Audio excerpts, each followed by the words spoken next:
नमस्कार, स्वागत है आपका हमारी खास पेशकश कमोडिटी फटाफट वीकेंड स्पेशल में। सोना एक बार फिर से महंगा होता जा रहा है। लोगों को उम्मीद थी कि शादी के सीजन में सोना सस्ता हो रहा है, लेकिन फिर से एक बार सोने की कीमतें बढ़ने लगी है।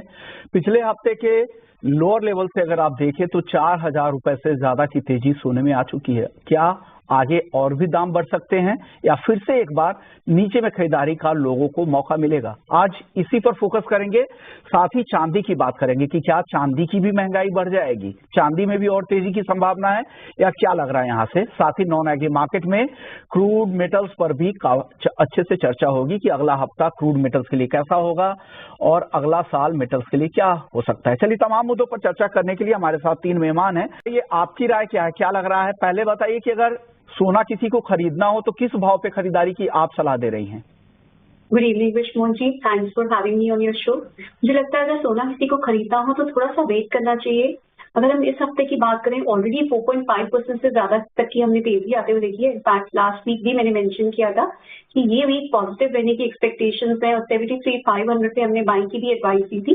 बट मुझे लगता है अब दोबारा से यहाँ से कुछ हद तक सेलिंग प्रेशर देखने को मिल सकता है, बिकॉज अगर हम डॉलर इंडेक्स की तरफ रुख करते हैं, it is trading close to 2 year highs.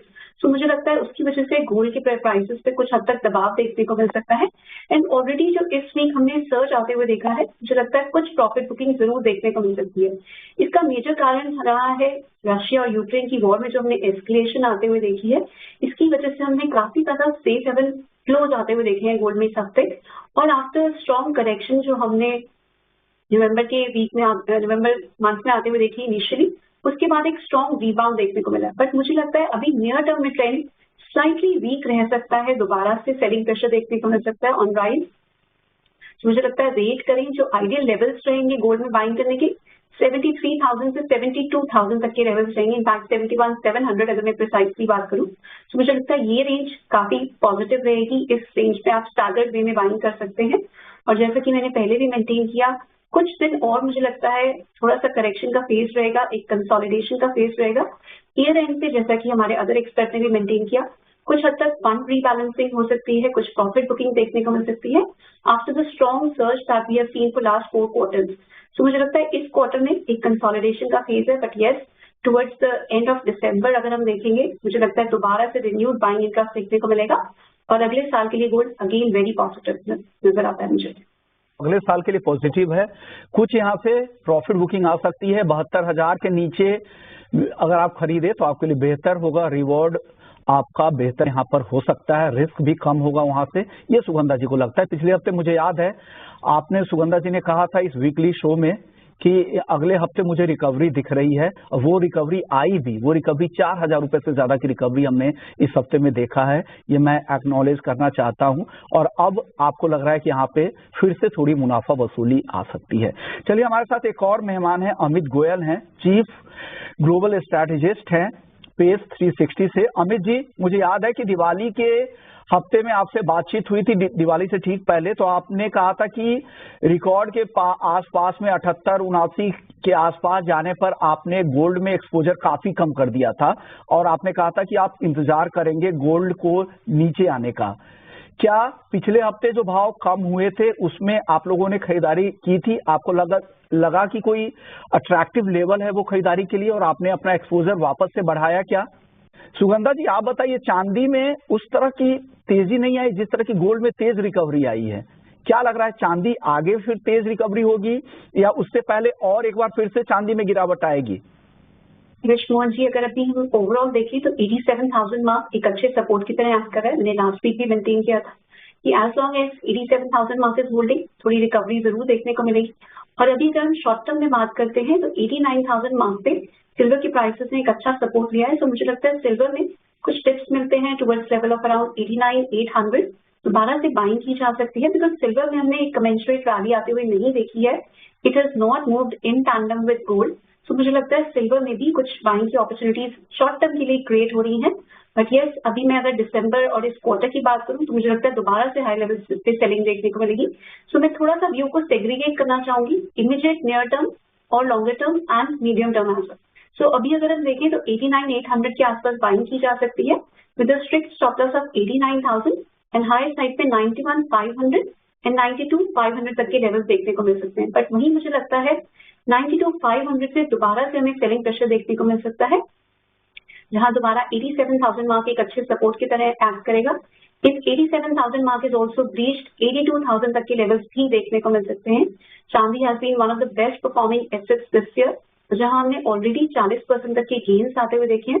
But जो अभी ट्रंप की तरफ से टैरिफ इम्पोज होने के कंसर्न्स बने हुए हैं, उससे चाइना से सिल्वर की जो डिमांड है वो काफी हद तक कर्टेल हो सकती है, और इस वजह से हम कुछ हद तक दबाव बनते हुए देख सकते हैं सिल्वर के प्राइसेस पे। इसके साथ साथ हम साइकोलॉजिकली भी देखें तो 1 लाख मार्क पर सिल्वर के प्राइसेस में एक स्ट्रॉन्ग हर्डल है, और $36 पर आउंस पर इंटरनेशनल मार्केट में एक सिल्वर की प्राइसेस पर एक सिग्निफिकेंट हर्डल है। सो मुझे लगता है थोड़ा सा medium term, specially if I talk about this quarter, मुझे लगता है कंसोलिडेशन इन करेक्शन का फेज बना रहेगा, सेल ऑन रैलीज रहेगी market. But yes, next year के लिए at least first half of next year we are very positive on silver prices.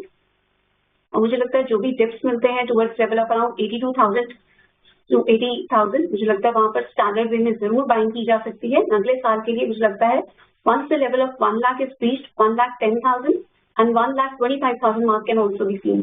International market में इसको कन्वर्ट करें तो $36 पर आउंस अगर ब्रेक हो जाता है तो $42 एंड $45 पर आउंस तक के लेवल्स देखने को मिल सकते हैं। सिल्वर में पिछले 3 साल से अगर हम देखें तो कंसेक्यूटिवली हमने डेफिसिट बढ़ते हुए देखा है। Demand has been picking up from electric vehicle segment, और इंडस्ट्रियल एप्लीकेशंस में भी सिल्वर की डिमांड काफी ज्यादा स्ट्रॉन्ग है। तो मुझे लगता है आउटलुक सिल्वर का नेक्स्ट ईयर के लिए भी काफी फेवरेबल रहेगा। It's just a phase of correction and consolidation which might continue for next few days. So staggered way में लोअर लेवल्स पर बाइंग करें, बट ट्रेडर्स के लिए सेल ऑन राइज बेटर रहेगा। ट्रेडर्स को यहाँ पे सेल ऑन राइज की स्ट्रेटजी अपनानी है, लेकिन यहाँ पर अगर आप इन्वेस्टर्स हैं तो गिरावट पे खरीदे, और आप वेट करेंगे तो हो सकता है कि आपको और भी बेहतर लेवल दिखे नीचे की तरफ। हो सकता है कि 80-82 हजार के आसपास का भी लेवल दिख सकता है, वहां पर खरीदेंगे तो और आपके लिए फायदेमंद होगा। और अगले साल सुगंधा जी को लगता है कि 1,25,000 के पार भी चांदी निकल सकती है। अमित जी, आप बताइए चांदी को लेकर आपका अनुमान क्या है? क्या लग रहा है चांदी में किस तरह की तेजी की उम्मीद करनी चाहिए? अगर किसी को चांदी खरीदना है तो किन स्तरों पे खरीदना चाहिए अमित जी? क्रूड क्या वापस से फिसल सकता है क्या? अभी तो जियोपॉलिटिकल रिस्क का प्रीमियम मिल रहा है, क्या ये प्रीमियम कब तक चलेगा? भाव फिर से नीचे आएंगे? क्योंकि जिस तरह से चाइना में ईवी पर फोकस है, शेल प्रोडक्शन यूएस में बढ़ रहा है, क्या इसका दबाव फिर से बढ़ेगा और कच्चा तेल फिर नीचे आएगा? आपकी राय क्या है क्रूड पर मैम? विष्णु जी, देखें तो इस हफ्ते हमने अच्छे गेन्स आते हुए देखे हैं क्रूड ऑयल के प्राइसेस में। बेसिकली रीजन रहा है जियोपॉलिटिकल टेंशंस जो बढ़ी हैं, इसी जो रशिया और यूक्रेन की तरफ से जो जियोपॉलिटिकल टेंशंस बढ़ी हैं, यही एक मेजर रीजन है जिसकी वजह से हमने क्रूड ऑयल के प्राइसेस में तेजी आते हुए देखी है। इससे काफी ज्यादा कंसर्न्स बन गए हैं कि रशिया की साइड से सप्लाई काफी ज्यादा हर्ट हो सकती है। Russia is one of the largest producers of crude oil. But वहीं अगर हम देखें तो अगले साल के लिए काफी ज्यादा सप्लाई बढ़ने के फोरकास्ट निकल के आ रहे हैं, और इसके साथ साथ ओपेक प्लस भी अपनी प्रोडक्शन को नेक्स्ट ईयर इंक्रीज कर सकता है। अभी मार्केट की काफी हद तक नजर रहेगी ओपेक प्लस की जो दिसंबर 1 को मीटिंग होने वाली है, जहां काफी हद तक ये एक्सपेक्टेशंस हैं कि वो अपने प्रोडक्शन इंक्रीज के प्लान को अभी भी पोस्टपोन कर सकते हैं, बिकॉज सप्लाई साइड को लेके काफी ज्यादा कंसर्न बने हुए हैं। डिमांड भी चाइना की साइड से काफी ज्यादा वीक है, और यूएस की साइड से भी सप्लाई बढ़ रही है। So these are mixed factors which are leading to a consolidation phase in crude oil, जहां डाउन साइड में 56.25 एक अच्छा सपोर्ट बना हुआ है, वहीं हायर साइड में 6,000 to 6,050 मार्क एक अच्छा रेजिस्टेंस बना हुआ है। बट वहीं मुझे लगता है क्रूड ऑयल के प्राइसेस में फर्दर तेजी देखने को मिल सकती है, because prices already lower levels पर काफी ज्यादा कंसोलिडेशन दिखा चुके हैं, और 5600 मार्क पर एक अच्छा बेस बन गया है। तो मुझे लगता है कुछ टिप्स मिलते हैं क्रूड ऑयल में towards level of around 5880 buying की जा सकती है। स्टॉप्स रहेंगे 5800 एंड हायर साइड में फर्स्ट टारगेट्स रहेंगे 5980 एंड देन 6070। क्रूड पर आपकी राय, वक्त कम है। अमित जी फटाफट से क्रूड पर अपनी राय बताइए। अमित जी क्या लग रहा है क्रूड की फ्री राइज पे सेल करने की सलाह अमित जी की है बेस मेटल्स को लेकर। सुगंधा जी वक्त बहुत कम है, मेटल्स में आपकी टॉपिक अगले हफ्ते के लिए क्या है, और नेचुरल गैस में आपकी कॉल क्या है? सिर्फ टारगेट और स्टॉप लॉस बता दीजिए। विष्णु जी, मैं बेस मेटल्स में काफी पॉजिटिव हूँ। कॉपर में मेरी टॉपिक रहेगी, आप डिप्स पे बाय कर सकते हैं at levels of around 812। Stops रहेंगे 803, हायर साइड पे फर्स्ट टारगेट रहेंगे 827 एंड देन 834। नेचुरल गैस में देखें तो ऑलरेडी काफी ज्यादा सर्ज आ चुका है। नेचुरल गैस में मेरी सेलिंग की एडवाइस रहेगी at levels of around 287। Stops रहेंगे 305 और डाउन साइड में 256 तक के टारगेट देखने को मिल सकते हैं। शुक्रिया Sugandha this ji, is a positional call Vishnu ji, Okay. Next week and next 15 days के लिए रादर। ओके, ये पोजिशनल कॉल है। आपने जो कॉपर पर कॉल देखा या फिर चांदी पे सुगंधा जी के कॉल देखे या नेचुरल गैस में सेल कॉल है, ये सारे पोजिशनल कॉल्स सुगंधा जी की तरफ से दी गई है। शुक्रिया सुगंधा जी आपका, रेनिशा जी आपका, अमित जी आपका, बहुत बहुत शुक्रिया। आपने हमारे दर्शकों को गाइड किया पोजिशनली भी, मीडियम और लॉन्ग टर्म के लिए आपको क्या करना चाहिए सोने चांदी क्रूड और मेटल्स में, आपने पूरी राय रख दी। लेकिन गोल्ड सिल्वर पर काफी अच्छी चर्चा हुई है। आप सभी मेहमानों का बहुत बहुत शुक्रिया। तो चलिए इस खास पेशकश को यहीं समेटते हैं, लेकिन बाकी खबरों के लिए आप बने रहिए हमारे साथ।